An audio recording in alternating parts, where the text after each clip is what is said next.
Welcome. On today's episode, I show you how I built a tiled shower on an actual job using only Flex Seal as the primary waterproofing. That's right, you heard me right. I used Flex Seal on an actual job. So how did we get here, right? You're probably asking, why are you using Flex Seal on a shower job when we have Kerdi, we have RedGard, we have Laticrete products, we got all these good methods. Why would you be using a product that's sold on TV? Well, here's my reasoning. But before I give you that reason, I want to let you know that I am not sponsored by Flex Seal. They are not paying me for this video. They did not give me the product for this video. I bought it with my own money. So if you're a regular subscriber to my channel, you'll remember that I made a video a few months back doing some testing on Flex Seal and how Flex Seal would work in a tiled shower application. And at the end of the video, I asked a few questions, and one of the questions was, do you think I should use this on an actual job? If you would like to see me actually use this on a regular job, let me know.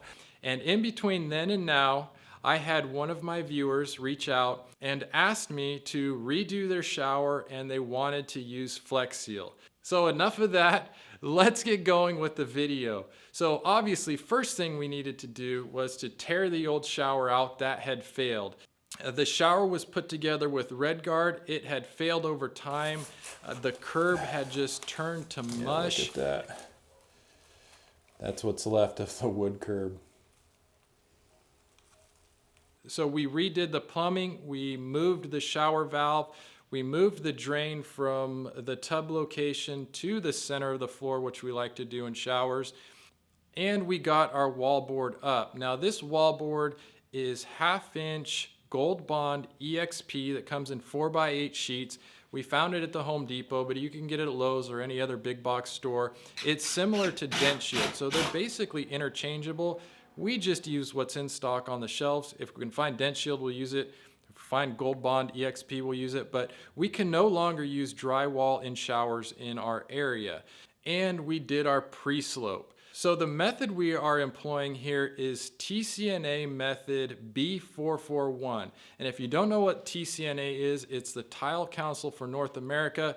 It's the recommendations we go by in the tile industry. So this method is basically the traditional weep style drain system, and it's most often used with a 40 mil PVC pan liner, a hot mop, or way back in the days they used copper and lead pans in this same method. But today we're using Flex Seal.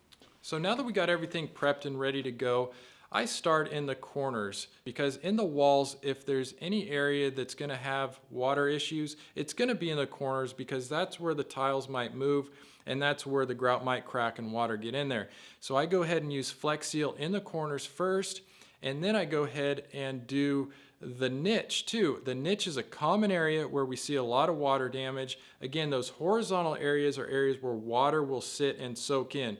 The vertical surface of the walls, not so much, but any horizontal plane really needs to be treated. So after we get the niche done, it's time to start working on the pan.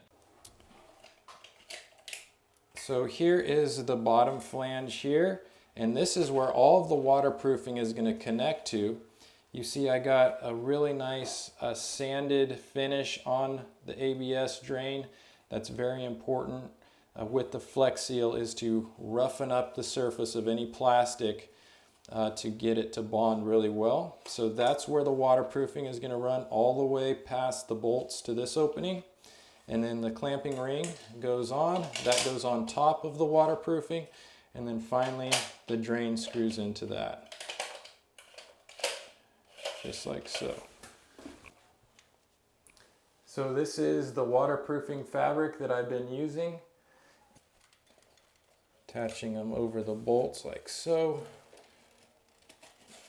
Cutting off any extra. Now the pan, we do the same thing. I go around the corners first, embedding the waterproofing fabric into the corners and doing another coat over that.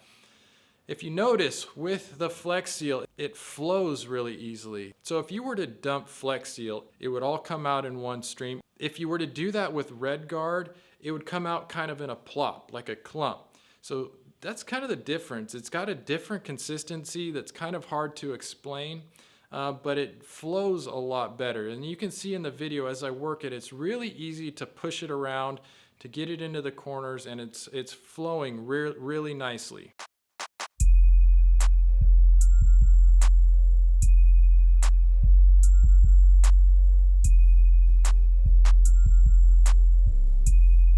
So you can see we got our three-piece drain here, and everything is waterproofed really well with this. And so the clamping ring is going to go on right here, and this is going to allow, once water gets down to here through all of the mortar, you see we got weep holes. It's going to be able to go under this clamping ring as well. The clamping ring has little channels for weep. So when I put this down and that gets clamped down, all of these weep holes and the weep channels on the bottom will allow this to weep. And when we put our drain top on, we're going to fill this up with deck mud again. We're going to protect all these weep holes so that as water gets down through the system, it's going to hit and run down really nice. You see I got a really nice slope and even a little divot on the edges here. Okay, so this is so cool. We actually have water in our pan doing our water test. So after the 2 coats of Flex Seal, we went ahead and put an inflatable test plug into the drain. And these test plugs are required by code to do a flood test on a pan. And that's a 24-hour flood test. We put a nice little mark with a silver pen here to make sure that the water level stays the same when we come back tomorrow. And I just think this is so awesome. This is just incredible that I actually built a shower pan out of Flex Seal. And you know, I think Mr. Phil Swift here would approve of what we're doing. I think he would think it's really cool too. So we got a nice little Phil Swift sticker that we're going to be putting on the shower pan here. And Phil's going to be like showing off this shower pan for the next 40, 50 years, or however long the shower is here before somebody removes it and replace it. But I mean, this is a really high quality installation. And I think Phil Swift would approve. Hey Phil, if you end up seeing this video, leave a comment in the section below. Let me know if you approve of this installation. We will let this soak for 24 hours and be back. All right, so we've waited 24 hours for the flood test. It's still perfectly at the line. We don't have a single drop of water that's gone out of this. This is just awesome. I love it. Phil here still approves of this method. So I'm gonna go ahead and pull the test plug. There's putting little bubbles out. There, I'm letting the air out of the plug. And oh, there it goes.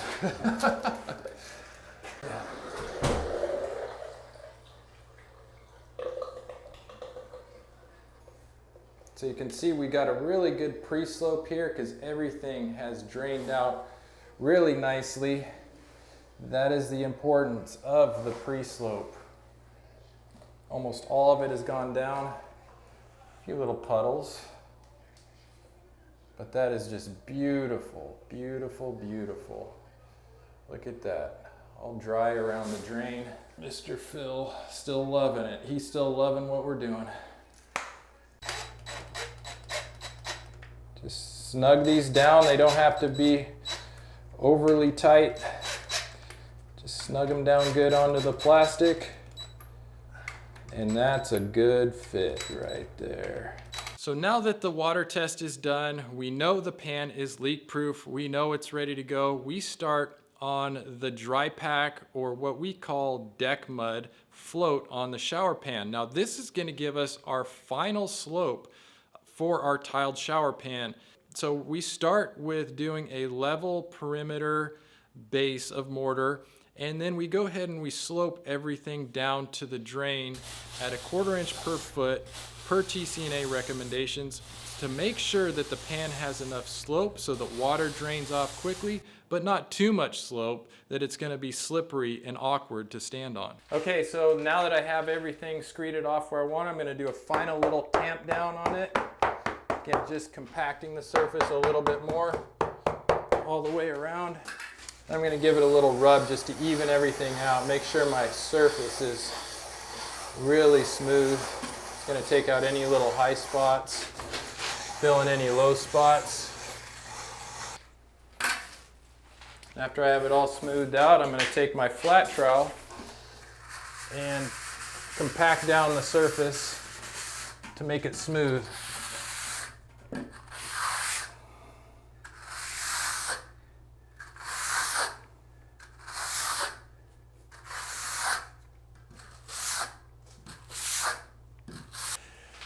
You could serve dinner off of this baby tomorrow.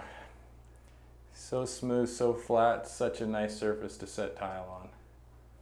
So after the pan is done, we're ready to float the walls. Now again, using method B441, which is a one coat float that we use here in Northern California a lot.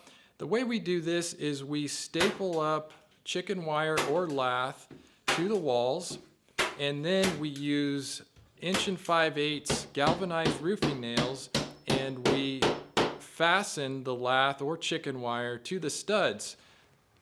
So once we get the lath up, it's time to start floating. Now, what we're mixing up here is what we call fat mud.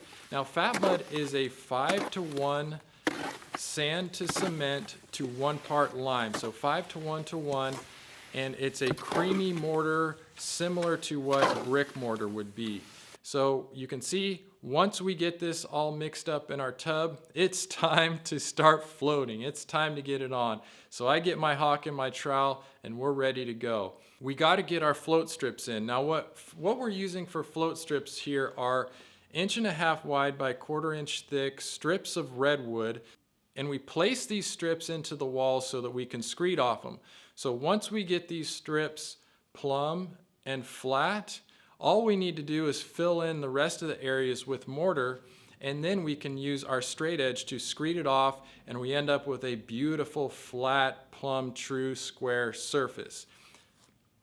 Once it's screeded, we pull the float strips off, we fill in where the float strips were, give it a little rub down, and we're happy, happy, happy with a beautiful surface to set tile on.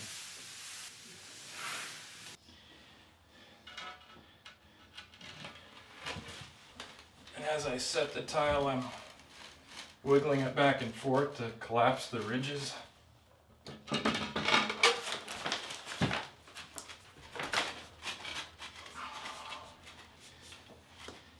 See, I didn't have to do any pushing, pulling, prying to get this wall completely flat. Yeah, we got a perfectly flat wall, and that's a beautiful thing. So I'll probably set one more row of tile, and I'm also going to be checking my level this way as I go. So once we get the walls up, it's now time to set the shower pan. Now for this shower pan, we're using a flat pebble mosaic that's mounted on a sheet, and these are interlocking pebbles. Now I really like the look of pebbles, especially in this design. First thing we do is we lay out the full sheets. Once all the full sheets are installed, we make the cutouts to make the sheets fit in around the drain and any other areas where full sheets don't fit. And then lastly, we go in and we cut smaller pebbles or half pebbles to go around the perimeter to fill in and around the drain as well. And now the next thing we're doing is we're installing the shower niche tile. Now this shower glass tile is a unique glass mosaic, and it's a paper face mosaic. This mosaic is really special. It's like the jewelry for this shower. It's the pop, it's the accent, it's the drama that we're putting into the shower. It's a glass that's called Swish, and it's got waves in it. Again, we're tying in with that beachy feel, pebbles and waves. And this paper face mosaic, the way it works is you install the sheet, and then you get the paper wet on the face, and then that paper peels right off very carefully. So this way, with a paper face, you can use a clear or opaque glass without seeing a netting or mesh on the underside of it. So once that's done, it's time to install the last pieces, like the piece that's going on the bottom on top of the shower pan over the curb. We also set our Schluter trim into the edges and the little finish piece that we need to tuck in behind there to cover the float. All the little finishing touches, the last tiles are set, and this shower is just about ready to go. So as you can see, we ended up with an amazing finished product that I took a lot of pride in.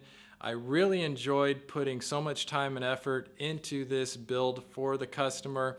And again, we started with the foundation of using Flex Seal. I am so grateful that you are along on the journey with me, that I could just share this with it. I mean, just think if I did this amazing project and didn't have you guys to share it with. I just think this is such a cool relationship that we have. And again, I hope these videos just kind of inspire you to think outside the box, to really test things out, think things through, ask the questions.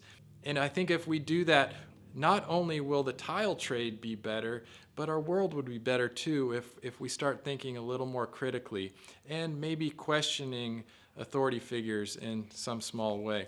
So if you liked this video, please leave it in the comment section below. I love to hear from you guys. And last but not least, before I go, I love you.